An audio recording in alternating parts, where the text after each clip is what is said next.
नमस्कार दोस्तों, success point में आपका स्वागत है। आज हम कक्षा 10 का क्षितिज पाठ्य पुस्तक का गद्यांश वाले पाठ से यशपाल जी द्वारा रचित लखनवी अंदाज पाठ को देखने वाले हैं और पाठ का सार और संबंधित प्रश्न उत्तर को देखेंगे। लगभग 6-7 मिनट में पूरा पाठ कंप्लीट हो जाएगा। देखिए पाठ का सार। तो पाठ कुछ इस प्रकार से है। लेखक को पास में कहीं जाना था। ये यशपाल जी और एक और पात्र रहेगा, इसमें लखनऊ के नवाब साहब रहेंगे। ठीक है, तो दोनों के बीच में जो बातचीत होगी उसी के ऊपर ये जो पाठ है वो लिखा गया है। लेखक को पास में कहीं जाना था। लेखक ने यह सोचकर सेकंड क्लास का टिकट लिया कि उसमें भीड़ कम होती है। वे आराम से खिड़की से प्राकृतिक दृश्य देखते हुए किसी नई कहानी के बारे में सोच सकेंगे। पैसेंजर ट्रेन खुलने को थी, यानी कि चलने को तैयार थी ट्रेन, और लेखक दौड़कर एक डिब्बे में चढ़े, परंतु अनुमान के विपरीत उन्हें डिब्बा खाली नहीं मिला। लेखक सोच रहे थे कि खाली डिब्बा मिल जाएगा, उसमें बैठ जाऊँगा और साथ में अपनी जो कहानी के बारे में भी सोच लूँगा। ठीक, डिब्बे में पहले से ही लखनऊ की नवाबी नस्ल के एक सज्जन पालथी मारे बैठे थे। ठीक है, उनके सामने 2 ताजे चिकने खीरे तौलिए पर रखे थे। मतलब जो सम्मुख व्यक्ति बैठा था वो नवाबी शान और शौकत से युक्त था और उसने अपने पास में टॉवल बिछा करके उस पर 2 खीरे रखे हुए थे। ठीक है, और खुद आलथी पालथी मारकर वो बैठा हुआ था। ठीक, लेखक का अचानक चढ़ जाना उस सज्जन को अच्छा नहीं लगा। उन्होंने लेखक से मिलने में कोई दिलचस्पी नहीं दिखाई। जिस प्रकार से वो बैठा हुआ था, तो जैसे लेखक जब उस बर्थ में प्रवेश किया, उसने डिब्बे में प्रवेश किया, तो लेखक को देखकर जो है वो नवाब साहब हैं तो वो असहज हो गए कि भाई ये कहाँ से आ गया एक और। ठीक है, तो और नवाब साहब ने जो है लेखक से बातचीत करने में कोई दिलचस्पी नहीं दिखाई। जनरली हम देखते हैं कि जब 2 यात्री बैठते हैं तो आपस में बातचीत कर ही लेते हैं, परंतु नवाब साहब ने उससे बातचीत करने में कोई दिलचस्पी, लेखक से बातचीत करने में कोई दिलचस्पी नहीं दिखाई। ठीक, उसके बाद में लेखक को लगा शायद नवाब ने सेकंड क्लास का टिकट लिया है ताकि वे अकेले यात्रा कर सकें, परंतु अब उन्हें ये बिल्कुल अच्छा नहीं लग रहा था कि कोई सफ़ेद पोस्ट उन्हें मंझले दर्जे में सफ़र करता देखे। मतलब अब वो मन में क्या थे, नवाब थे, तो उनको ये हो सकता है, लेखक सोच रहा है कि उनको ये अच्छा नहीं लग रहा हो कि जब मैं आ गया तो मैंने इनको देख लिया कि भाई नवाब साहब हैं, इतने बड़े नवाब हैं, फिर भी सेकंड क्लास का टिकट लेकर के सेकंड क्लास डिब्बे में सफ़र कर रहे हैं। ये लेखक सोच रहा है। उन्होंने शायद खीरा भी अकेले सफ़र में वक्त काटने के लिए खरीदा होगा, परंतु अब किसी सफ़ेद पोच के सामने खीरा कैसे खाए। सफ़ेद पोच का मतलब यहाँ लेखक है। ठीक है, नवाब साहब खिड़की से बाहर देख रहे थे, परंतु लगातार कनखियों से लेखक की ओर भी देख रहे थे।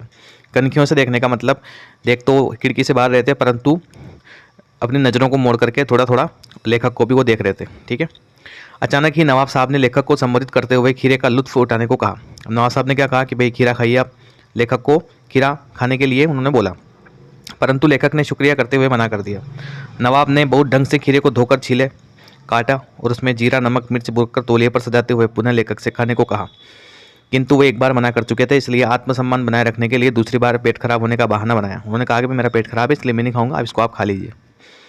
लेखक ने मन ही मन सोचा कि मियाँ रईस बनते हैं लेकिन लोगों की नज़र से बच सकने के ख्याल में अपनी असलियत पर उतर आए हैं। नवाब साहब खीरे की एक फाँक को उठाकर होंठों तक ले गए, उसको सूंघा। खीरे के स्वाद का आनंद में उनकी पलकें मूंद गई। मुंह में आए पानी का घूंट गले से उतर गया।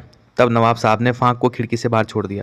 मतलब उन्होंने खीरे को छीला, साफ़ किया, धोया, पानी मिर्ची वगैरह सब लगाई, उसके बाद में उसको खाली सूंघ सूंघ करके वो जो है वो खिड़की से बाहर फेंक रहे हैं। ठीक है, वो क्यों फेंक रहे हैं, इसका कारण ये है कि वो अपने आप को क्या दर्शा रहे थे वहाँ पर, नवाब। ठीक है, तो जब नवाब साहब ने लेखक को खीरा ऑफर किया था खाने के लिए और लेखक ने मना कर दिया, तो उन्होंने मन ही मन सोचा कि जब इस खीरे को ये छोटा व्यक्ति नहीं खा सकता तो फिर मैं तो नवाब हूँ, मैं क्यों इस खीरे को खाऊंगा। ठीक है, इस कारण से वो नवाब साहब जो है वो उस खीरे को बाहर फेंक रहे थे बिना खाए, सूंघ सूंघ करके। इसके बाद में तब नवाब साहब ने फाँक को खिड़की से बाहर छोड़ दिया। इसी प्रकार एक एक करके फाँक को उठाकर सूंघते थे और फेंकते गए।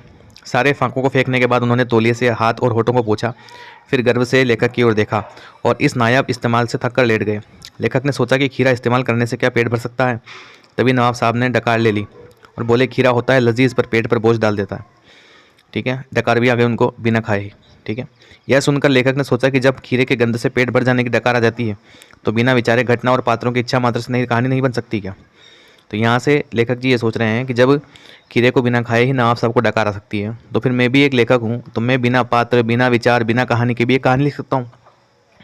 बाकी असल ज़िंदगी में ऐसा नहीं होता है। आपको कहानी के लिए कहानी चाहिए, स्टोरी चाहिए, कुछ भी लिखने के लिए पात्र चाहिए, घटना चाहिए। ठीक है, यशपाल जी का जन्म जो है 1903 में पंजाब के फिरोजपुर छावनी में हुआ था। प्रारंभिक शिक्षा कांगड़ा में ग्रहण करने के बाद लाहौर के नेशनल कॉलेज से बीए किया। इनका परिचय भगत सिंह और सुखदेव से हुआ। स्वाधीनता संग्राम की क्रांतिकारी धारा से जुड़ाव के कारण ये जेल भी गए और इनकी मृत्यु 1976 में हुई, मात्र 73 वर्ष की आयु में। ठीक है। इनके प्रमुख कहानी संग्रह ज्ञानदान, तर्क का तूफान, पिंजरे की उड़ान, ये आप पढ़ सकते हैं। अब हम जाते हैं इनके प्रश्न उत्तरों पर। पहला प्रश्न है, लेखक को नवाब साहब के किन हाव भावों से महसूस हुआ कि वे उनसे बातचीत करने के लिए तनिक भी उत्सुक नहीं थे। लेखक ने के अचानक ट्रेन के डिब्बे में कूद पड़ने से नवाब साहब की आंखों तथा मुख पर उनके एकांत चिंतन में खलल पड़ जाने के चिन्ह और असंतोष दिखाई दिया। ट्रेन में लेखक के साथ बातचीत करने के लिए नवाब साहब ने कोई उत्सुकता प्रकट नहीं की और न ही उनकी तरफ देखा। इससे लेखक को स्वयं के प्रति नवाब साहब की उदासीनता का आभास हुआ। प्रश्न नंबर 2, नवाब साहब ने बहुत ही यत्न से खीरा काटा, नमक मिर्च बुरका अंततः सूंघकर ही खिड़की से बाहर फेंक दिया। उन्होंने ऐसा क्यों किया होगा? उनका ऐसा करना उनके कैसे स्वभाव को इंगित करता है? नवाब साहब द्वारा दिए गए खीरा खाने के प्रस्ताव को लेखक ने अस्वीकार कर दिया। खीरा खाने की इच्छा तथा सामने वाले यात्री के सामने अपनी झूठी शान बनाए रखने की उलझन में नवाब साहब ने खीरा खाने की सोची, परंतु उसे तुच्छ दिखाने के इरादे से नवाब साहब ने खीरा सूंघकर फेंक दिया।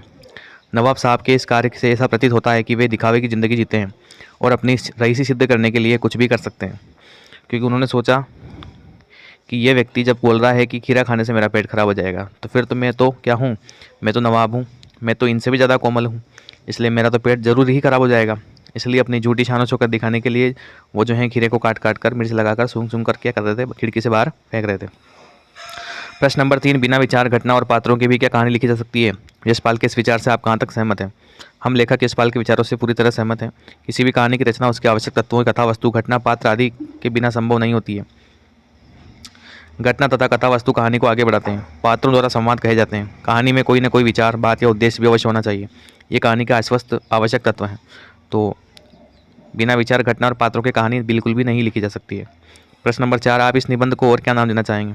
इस कहानी का नाम झूठा दिखावा, नवाबी शान या आडंबर भी रखा जा सकता है, क्योंकि नवाब साहब ने अपनी झूठी शान शौकत को कायम रखने के लिए अपनी छोटी सी इच्छा को ही दबा दिया। साथ ही यह उनके नवाबी स्वभाव, सामंती वर्ग की बनावटी जीवन शैली व झूठे प्रदर्शन के भाव को दर्शाता है।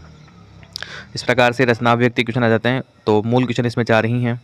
हमने पाठ का सार और प्रश्न उत्तर को देखा। आशा करता हूँ वीडियो आपको अच्छा लगा होगा। मिलते हैं नेक्स्ट वीडियो में। धन्यवाद।